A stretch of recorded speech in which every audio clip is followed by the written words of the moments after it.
बिस्मिल्लाहिर्रहमानिर्रहीम। अस्सलाम वालेकुम नाज़रीन, आप यूट्यूब चैनल देख रहे हैं, मैं इमरान खान हूँ। नाज़रीन, तवज्जो हटाने की भरपूर कोशिश की जा रही है आईनी तरमीम से।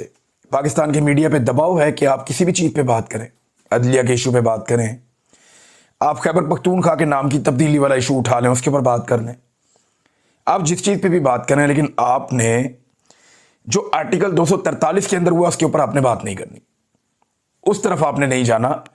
ये पाकिस्तान के मीडिया को हुक्म दिया जा रहा है कि आर्मी चीफ को फील्ड मार्शल ताहयात ओहदा हमेशा के लिए इस्तिस्ना, नौकरी से कभी नहीं निकाला जा सकता, सारी ज़िंदगी के लिए मुराद, इन चीज़ों पे आप बात ना करें, इनको आपने नहीं छेड़ना।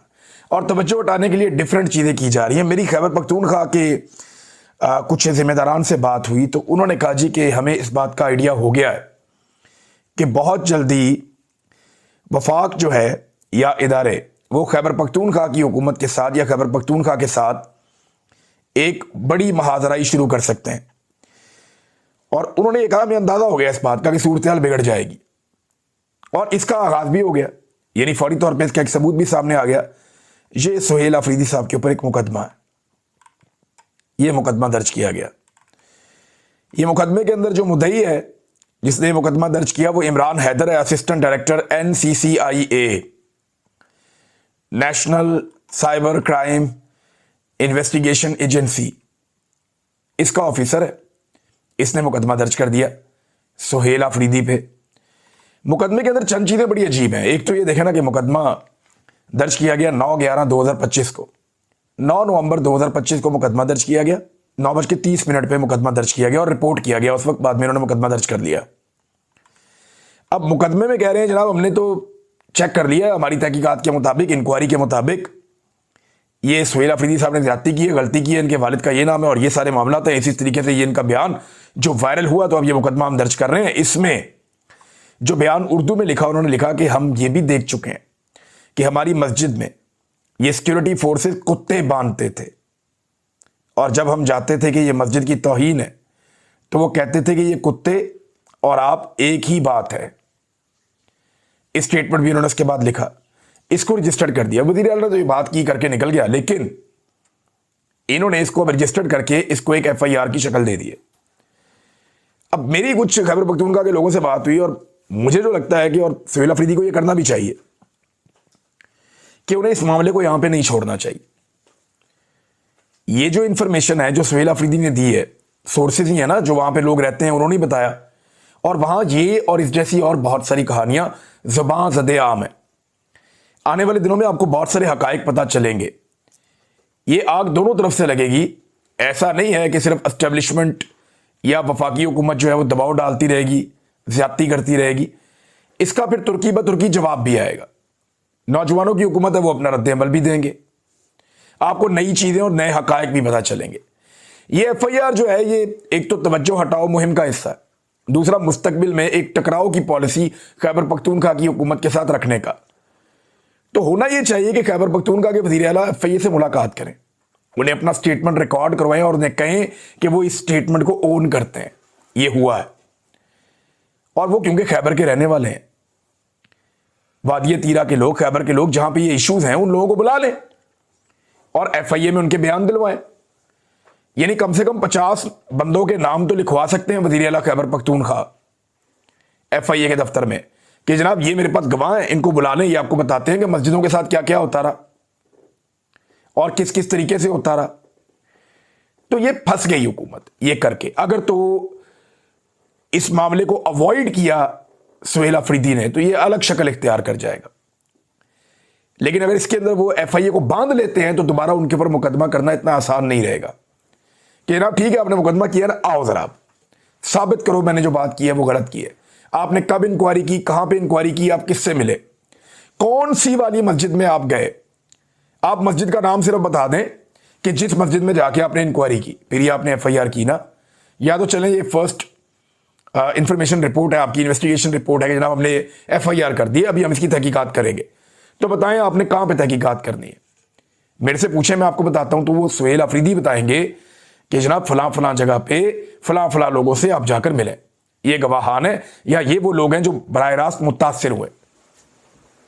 फिर वो लोग अपने स्टेटमेंट रिकॉर्ड पे भी रखेंगे।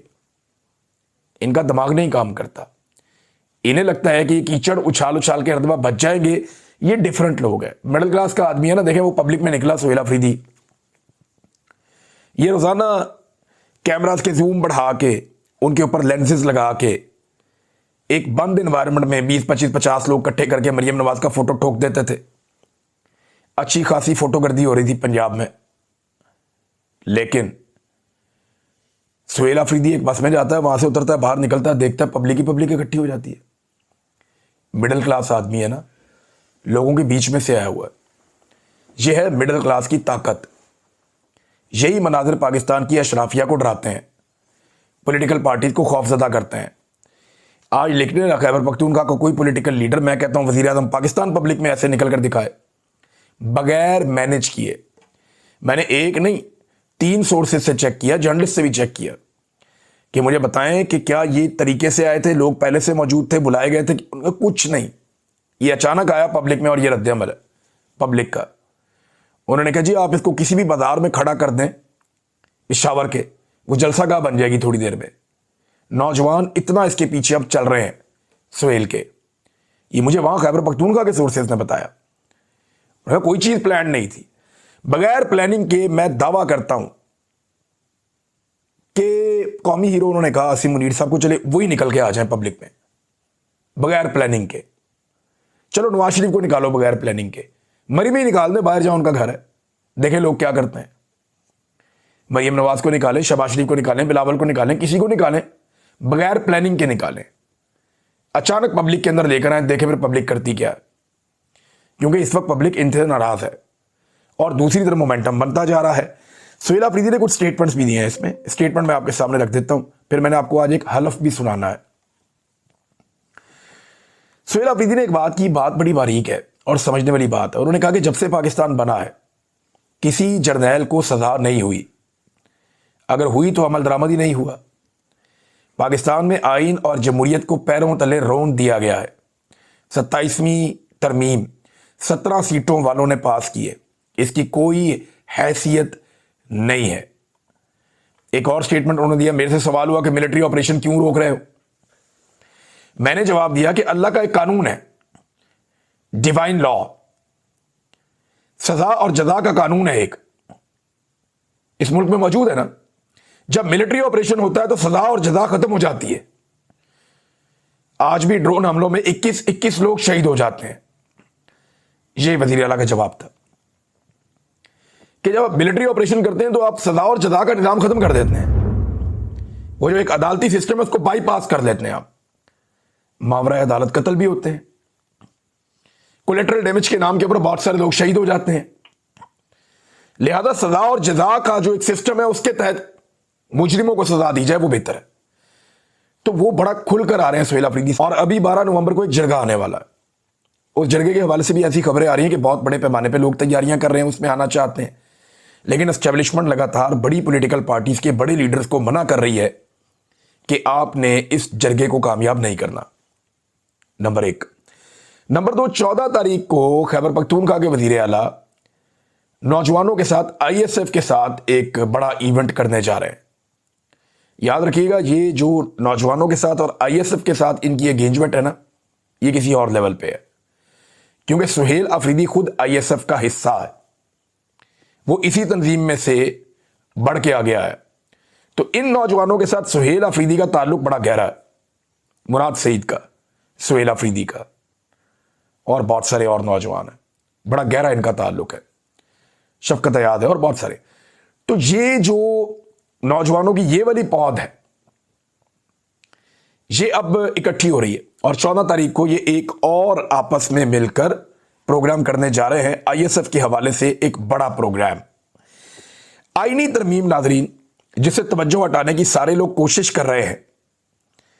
इस तरमीम के हवाले से कुछ चीजें मैं आपके सामने मजीद रखता हूं। अल्लामा राजा नासिर अब्बास साहब ने एक स्टेटमेंट दिया। उन्होंने कहा जी कि इस वक्त कुछ लोगों को इस्तिस्ना देने की कोशिश की जा रही है। वो जुल्म करें, जबर करें, कत्ल करें, मरते दम तक उनसे कुछ ना पूछा जाए। दूसरा, ये जो ज्वाइंट चीफ ऑफ स्टाफ के ओहदे को खत्म करके आर्मी चीफ को तमाम फोर्सेस का सरबराह बनाने जा रहे हैं, ये ओहदा ताहयात होगा। 2019 बालाकोट में जब इंडिया ने हमला किया तो उस वक्त के आर्मी चीफ ने कहा कि जवाब नहीं देना, बाजवा ने कहा था जवाब नहीं देना, जबकि एयर चीफ ने कहा कि जवाब देंगे। फिर इमरान खान के हुक्म पे जवाब दिया गया था। इससे आप अंदाजा लगा लें कि पावर अगर एक बंदे के पास चली गई तो इसके नताइज क्या होंगे। अगर किसी पर चेक एंड बैलेंस ना हो तो इंसान फिरौन बन जाता है। यह अल्लामा राजा नासिर अब्बास साहब ने कहा। महमूद खान अचकज़ई साहब ने भी इसमें एक बात की है। वो ये कह रहे हैं कि हम सब इस बात पर मुत्तफिक हैं कि जो भी ये आईनी तरमीम कर रहे हैं, चाहे वो सिविलियन हो या मिलिट्री वाले, तमाम जमातें जो इसको सपोर्ट कर रही हैं, हम इन्हें आर्टिकल 6 के तहत संगीन गद्दारी का मुजरिम समझते हैं। यह महमूद खान अचकज़ई साहब ने कहा। वो अपनी तहरीक भी इस तरमीम के खिलाफ शुरू करने जा रहे हैं। एक और चीज है नाज़रीन, मैं आपको दिखाता हूं कि फौज को सियासत क्यों नहीं करनी चाहिए। जब पहले दिन फौजी कमीशन लेता है ना, तो उस वक्त ये ऑफिसर क्या हलफ लेते हैं, वो हलफ मैं आपको आज सुनाता हूं। सबसे पहले आप वो हलफ सुन लें, फिर हम आगे बढ़ते हैं। मैं आपको बताऊंगा कि मैंने आपको ये हलफ क्यों सुनवाया। सुने। मैं सिद्के दिल से अल्लाह ताला को हाजिर नाजिर जानकर हलफ उठाता हूं कि मैं खुलूसे नीयत से पाकिस्तान का हामी और वफादार रहूंगा और इस्लामी जमहूरिया पाकिस्तान के आइन की हिमायत करूंगा, जो अवाम की ख्वाहिशात का मजहर है, और ये कि मैं अपने आप को किसी भी किस्म की सियासी सरगर्मियों में शरीक नहीं करूंगा, और ये कि मैं पाकिस्तान की बर्री फौज में रहकर पाकिस्तान की खिदमत, ईमानदारी और वफादारी के साथ अंजाम दूंगा। जी नाज़रीन, ये हलफ है जी पाकिस्तान की फौज का। इसमें बहुत सारी चीजें हैं, लेकिन दो चीजें मैं आपके सामने रखता हूं कि आइन की हमायत करनी है। यहां ये बार बार आइन मुअत्तल कर देते हैं, आइन से गद्दारी कर देते हैं, आइन को तब्दीली कर देते हैं। और अब जैसे 26वीं तरमीम हुई, 27वीं तरमीम हुई, इसके पीछे मिलिट्री एस्टेब्लिशमेंट का रोल सब जानते हैं। आपने हलफ लिया था, आप हलफ की खिलाफ वर्जी कैसे कर सकते हैं? अपने हलफ से कोई गद्दारी कैसे कर सकता है? यह मर्द की शान नहीं है, यह मोमिन की शान नहीं है। जब इंसान हलफ ले लेता है ना कि मैं ये करूंगा, तो उसके लिए वो अपना सर भी कटवा लेता है कि आपने हलफ लिया हुआ है कि मैं आइन की वफादारी करूंगा, उसकी हमायत करूंगा। कहां की हमायत? बार बार आइन को तब्दील किया, बार बार शख्सियात के लिए आइन को बदला, आइन को मरोड़ा, आइन को तोड़ा, लेकिन इसके बावजूद आज तक एक भी जर्नल अकाउंटेबल नहीं हुआ। सोहेल अफरीदी ने आज यही सवाल उठाया। दूसरा, इसके अंदर एक और बात करते हैं हलफ में कि अपने आप को हर किस्म की सियासी सरगर्मियों से अलग रखूंगा, या किसी भी किस्म की सियासी सरगर्मी में शामिल नहीं होऊंगा या उसका हिस्सा नहीं बनूंगा। तो जनाब, फौज से ज्यादा तो सियासत की किसी ने नहीं।